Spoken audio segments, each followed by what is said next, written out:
இங்கு நீ வா எந்தன் நெஞ்சில் வஞ்சம் வஞ்சம் நஞ்சே மிஞ்சும் உடல் வேறு வேறாகி உயிரை தந்தவளே நானே நாகம் நானே.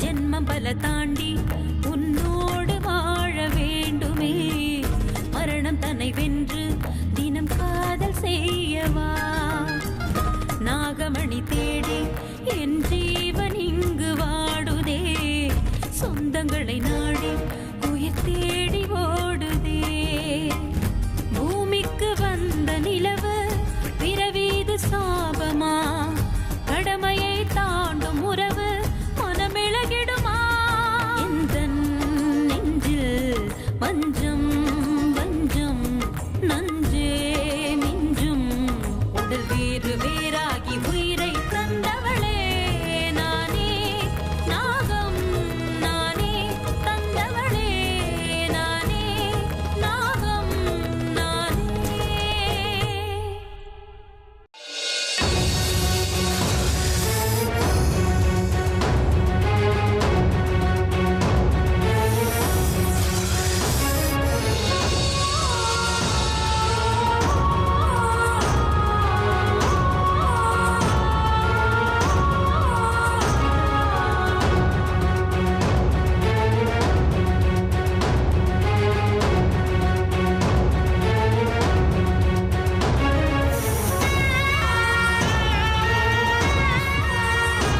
சும்மா உங்க பின்னாடியே வந்து உங்களை தொந்தரவு பண்றேன்னு நினைக்காதீங்க.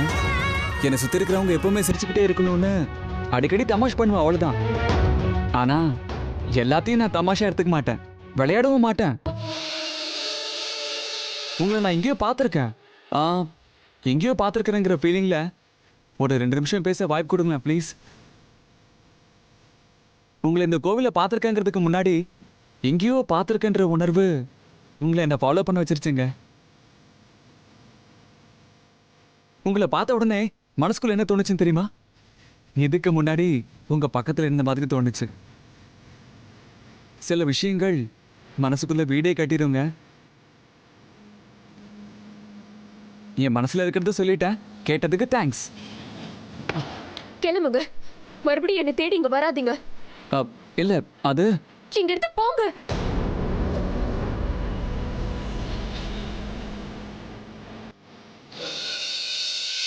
இந்த நாகமணியால் எனக்கு சில வேலைகள் நடக்கணும். என் தேவைக்கு இது பயன்படுத்த முடியாமல் எனக்கு ரொம்ப கஷ்டமாக இருக்கு. காரணம் ருத்ரா.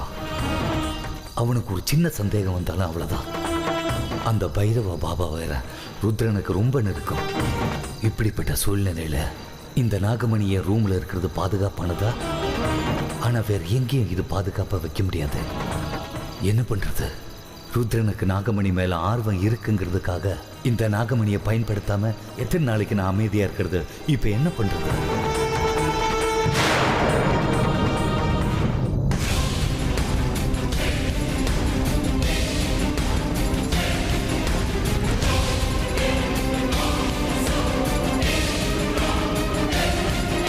அண்ணா,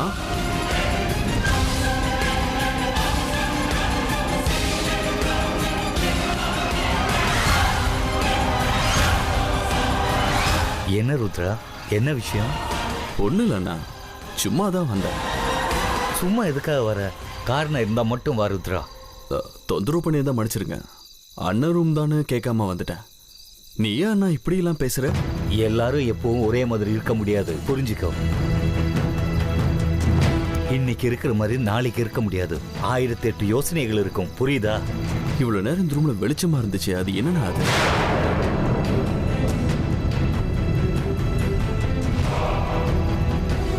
அது கரண்ட் போச்சுல்ல, டார்ச் அடிச்சேன். வீட்டுல எல்லா இடத்துலயும் கரண்ட் இருக்கு, ரூம்ல கரண்ட் இல்லையா? ஆமா ருத்ரா, அதான் என்னன்னு யோசனை பண்ணிட்டு இருக்கேன். ஒரு புக்கு படிக்க வேண்டி இருந்தது, கிடைக்கல. அதுதான் டார்ச் அடிச்சு தேடிக்கிட்டு இருக்கேன். ஹாலில் கரண்ட் இருக்குண்ணா, அங்கே வாங்கண்ணா. அட ஆமா. சரி வா.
கிட்டத்தட்ட 1/2 கிலோ தங்கம் இருக்கும். அப்படியே கோயிலுக்கு போதா? அதான் கோயில்ல அவ்வளோ தங்கம் இருக்குல்ல. அந்த ஈஸ்வரன் 3 கண்ணுல 1 கண்ணு திறந்தாலும் இந்த மொத்த சொத்தும் என் கை மீறி போயிடுமே. இந்த திரிசூலத்தை அந்த சிவனுக்கு படைச்சு பிரார்த்தனை பண்ணிக்கோங்க. சீக்கிரமே எல்லாம் சரியாயிடும். இன்னும் ஒரே வருஷத்துல இந்த வீட்ல தொட்டில் ஆட ஆரம்பிச்சிரும். சரிங்கம்மா, நாங்க கோவிலுக்கு போயிட்டு வரோம். சரி, நாங்க போயிட்டு வரோம். போயிட்டு வாமா. சரோஜா, ஒரு நிமிஷம். இந்தா பாலை குடி. இல்ல வேண்டாம் சித்தி. காலையில இருந்து விரதம் இருக்க, குடிமா. குடி.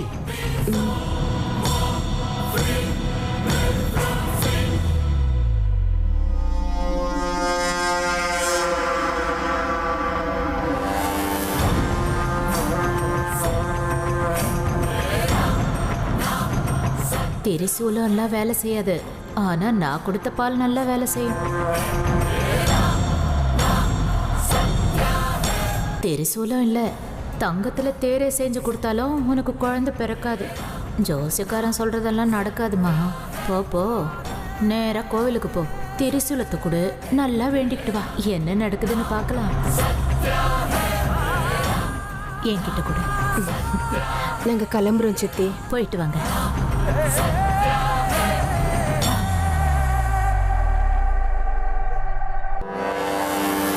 தெரியாம தான் கேக்குறேன். இந்த திரிசூலத்தை பார்த்து சந்தோஷம் தாங்காம கடவுள் வரம் கொடுத்துட்டா என்ன பண்றது? வாயை வச்சுக்கிட்டு சும்மா இருக்கீங்களா? சரோஜாக்கு குழந்தையே பிறக்காது. குழந்தையே பிறக்க கூடாதுன்னு தானே பாலை கொடுத்து அனுப்பியிருக்கேன்.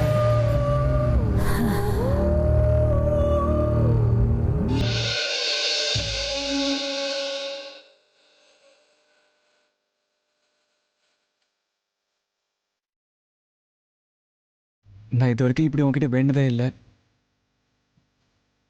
ஆனா இன்னைக்கு வேண்டிக்கிறேன். எனக்காக இல்லை,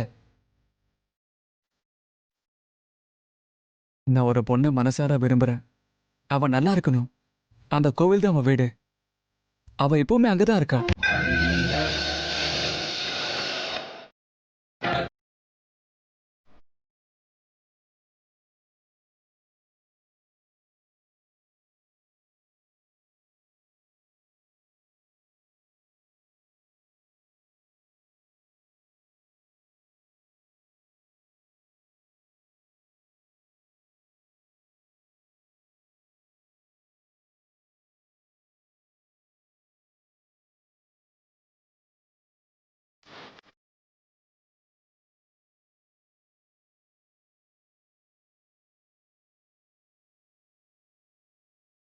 அவ எப்பவும் நல்லா இருக்கணும்.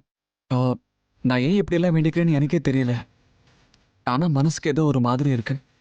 நானும் அவளும் இதே இடத்துல நின்று உனக்கு பூஜை பண்ணி பிரார்த்தனை பண்ணுற அளவுக்கு நீ பண்ணணும். நான் உனக்கு நியூ கமர், ப்ரியாரிட்டி கொடுக்கணும்.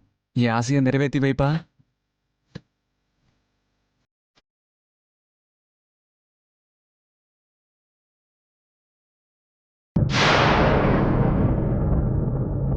யார் அந்த பையன்? ஏன் திரும்ப திரும்ப ஏன் பின்னாடியே வரான்? அவன் மனசுல என்ன இருக்கு? எதுக்காக என்னோட மோதிரம் அவன்கிட்ட போகணும்? போன மோதிரம் எதுக்காக திரும்பி வந்தது? என் மனசுக்குள்ள 1000 கேள்விகள் வருது. நான் இப்போ மனுஷங்க உலகத்துக்குள்ள வந்திருக்கேன்.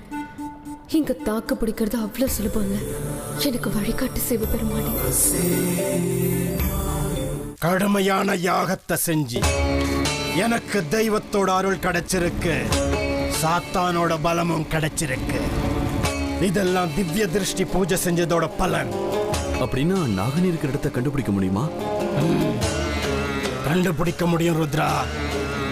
அவ எங்க இருக்கா, என்ன செஞ்சுக்கிட்டு இருக்கா, அவளுடைய எண்ணம் என்னங்கிறதெல்லாம் நிச்சயமா நம்மளால கண்டுபிடிக்க முடியும் ருத்ரா. அப்ப சீக்கிரமா கண்டுபிடிங்க பாபா. அவ எங்க இருக்கான்னு மட்டும் சொல்லுங்க போதும். அவளை என்ன செய்யணுங்கிறத நான் முடிவு பண்ணிக்கிறேன். பொறுமையா இரு ருத்ரா, பொறுமை. எதிரிய நாம எவ்வளவு நெருங்குறோமோ அந்த அளவுக்கு எச்சரிக்கையா நாம ஒவ்வொரு அடியையும் எடுத்து வைக்கணும். ஒரு சின்ன அவசரமோ ஒரு சின்ன அலட்சியமோ நமக்கு எதிராக மாறக்கூடிய வாய்ப்பு இருக்கு.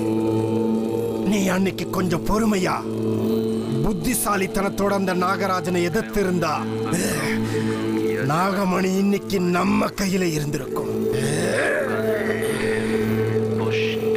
இப்படிப்பட்ட ஒரு கஷ்டமோ இப்படிப்பட்ட பிரச்சனையோ உனக்கு வந்திருக்காது.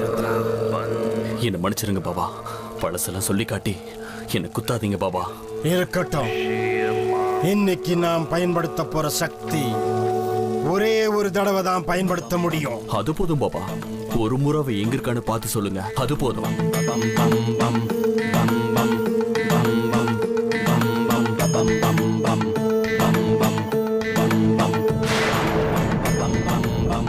இச்சாதாரி அது. சமீபத்துல தான் அவ மனிதர்களோட உலகத்துல பிரவேசிச்சிருக்கா. அவ உன்னுடைய குடும்பம் எங்க இருக்குன்னு தேடிக்கிட்டு இருக்கா. தன்னுடைய உருவத்தையும் மாத்திக்கிட்டாலேரா. சாதாரண மக்களுக்கு அவ ஒரு சாதாரண பொண்ணாதான் தெரிவா.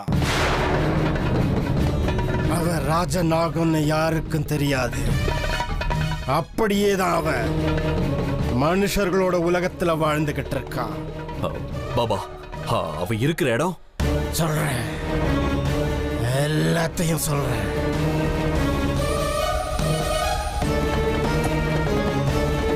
ஜெய் மகாகாளி.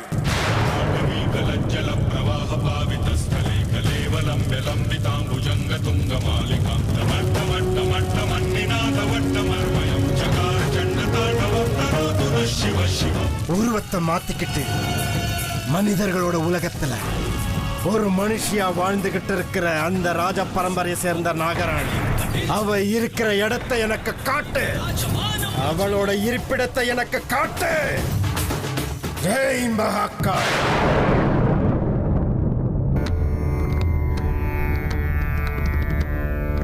அக்கா, இந்த பூமாலை எப்படி இருக்கு பாரு.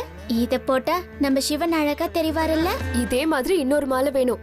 இது பத்தாது, ருத்ராபிஷேகத்துக்கு தனியா வேணும். ஆமாமா, அதுக்கு கோவில்ல நிறைய பூ தேவைப்படும். அது மட்டும் இல்ல, இன்னைக்கு யாரோ சிவனுக்கு திரிசூலம் கொடுக்க போறாங்களாம்.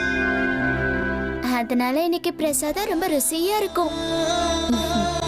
அக்கா, உனக்கு உன் மோதிரத்தை திருப்பி கொண்டு வந்து கொடுத்தாரே, அவரு நிஜமாவே அழகா இருக்காருல்ல. மல்லி, தேவையில்லாத விஷயத்தை பத்தி பேசாத, எனக்கு பிடிக்காது. அவர் உனக்கு பிடிச்சிருக்கா? ஹேய், நீ இந்த மாதிரி எல்லாம் பேசுறதா இருந்தா என்கிட்ட பேசவே வேண்டாம், லூசு. இந்தா, இத கொண்டு போய் அர்ச்சகர் கிட்ட கொடு.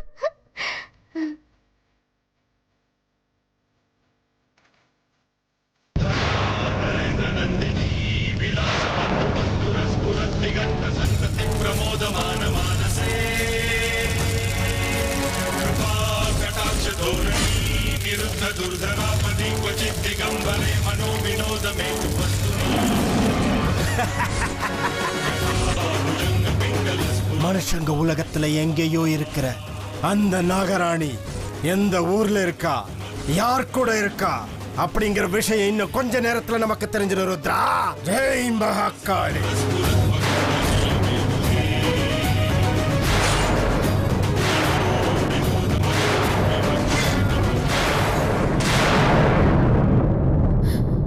கடவுளே, ஏன் இப்படி நடக்குது? ஒருவேளை இது அபசகுணமா இருக்குமோ? இல்ல வரப்போற ஆபத்தை நீ எனக்கு முன்னாடியே காட்டுறியோ? உன்னோட பூஜைக்கு உன்னோட அலங்காரத்துக்கு நான் கொண்டு வந்து பூக்களை என் கீழே விழ வச்ச. என் மனசுக்கு சங்கடமா இருக்கே. எதிரிங்க எனக்கு எதிரா சூழ்ச்சி பண்ணிட்டு இருக்காங்களா?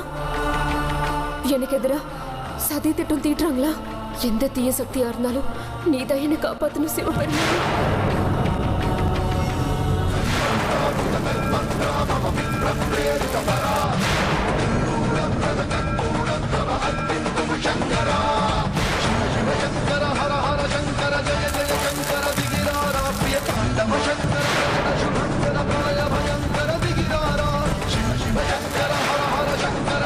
எதிரங்க ஏதோ செய்யறாங்கன்னு மட்டும் எனக்கு தெரியுது பரமேஸ்வரா.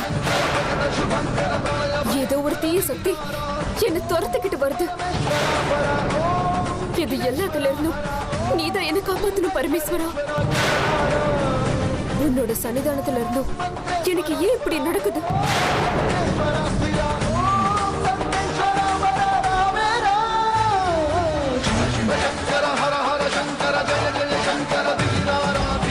ஜெய் மகாகாளி, ஜெய் மகாகாளி.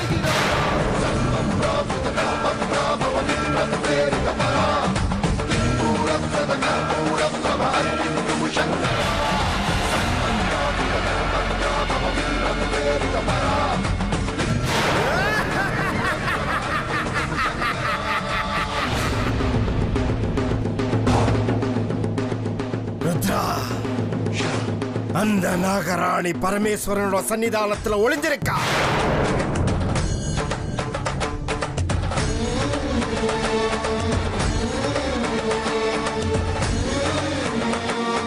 அமிர்தா, என்ன ஆனாலும் நீ திரும்பி பார்க்கவே கூடாது.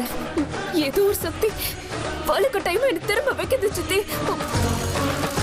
சிவன் முன்னாடி அவ பிரார்த்தனை பண்ணிக்கிட்டு இருக்கா. அவ மனுஷ ரூபத்துல தான் இருக்கா.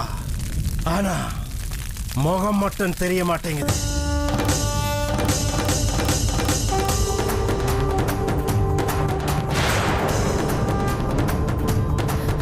கடவுளே,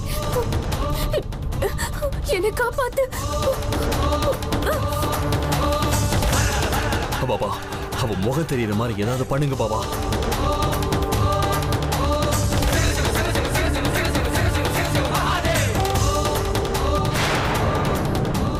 டைம் என்ன திரும்ப வைக்கிறாங்க. யார் இது? என்னால தாங்க முடியல.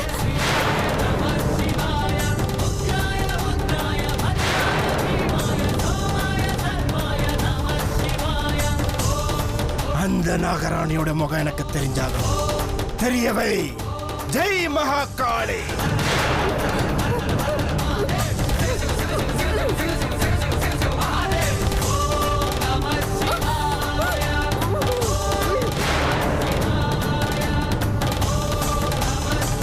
ருத்ரா, இன்னும் கொஞ்ச நேரத்துல நாகராணியோட முகம் எனக்கு தெரியும்.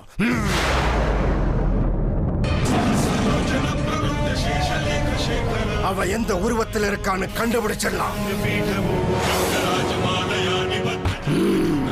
திரும்பி முகத்தை காட்டு.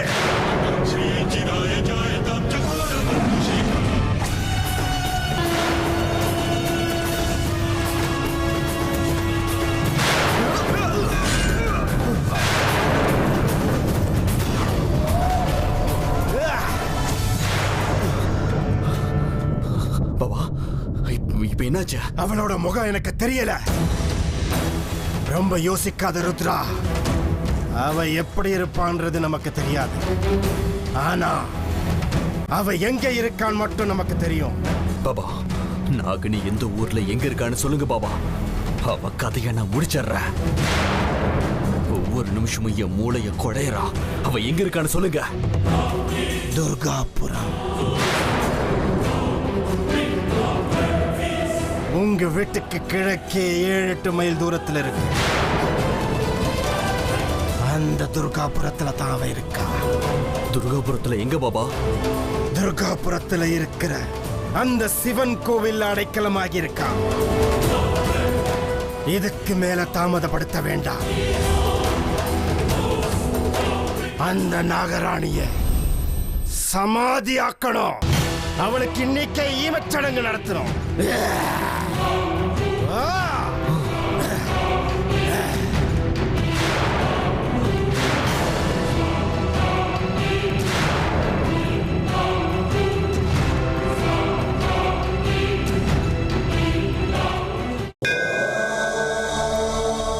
வணக்கங்க. வணக்கம் ஐயா. சுபத்ரா அம்மா வரலைங்களா? இல்லைங்க, எங்க 2 பேரையும் போயிட்டு வாங்கன்னு அனுப்புனாங்க. ஐயா இதை வாங்கிக்கங்க. தங்கத்திலான தெரிசல பரமேஸ்வரனோட பாதத்தில். ஐயா நாங்கள் முடிஞ்ச வரைக்கும் தெய்வ சிந்தனையோட தான் வாழ்ந்துக்கிட்டு இருக்கோம். ஆனால் ஏனோ தெரியல, இந்த ஒரு விஷயத்தில் ஆண்டவனோட அருள் எங்களுக்கு கிடைக்கவே மாட்டேங்குது. கவலைப்படாதீங்க, அந்த பரமாத்மா எல்லாருக்கும் அருள் புரிவான். எல்லாம் இருக்கு. ஒரு குழந்தை பிறந்தா போதும். 8 வருஷமாச்சு ஈஸ்வரனை வேண்டிக்கிட்டே இருக்கேன். அந்த ஈஸ்வரன் நம்பனவங்களை கைவிட மாட்டாமா. இன்னைக்கு அவன் உங்க குறைய தீர்த்து வைக்கலாம். யாருக்கு தெரியும்? உங்க கவலையெல்லாம் சீக்கிரம் உங்களை விட்டு விலகி போயிடும்.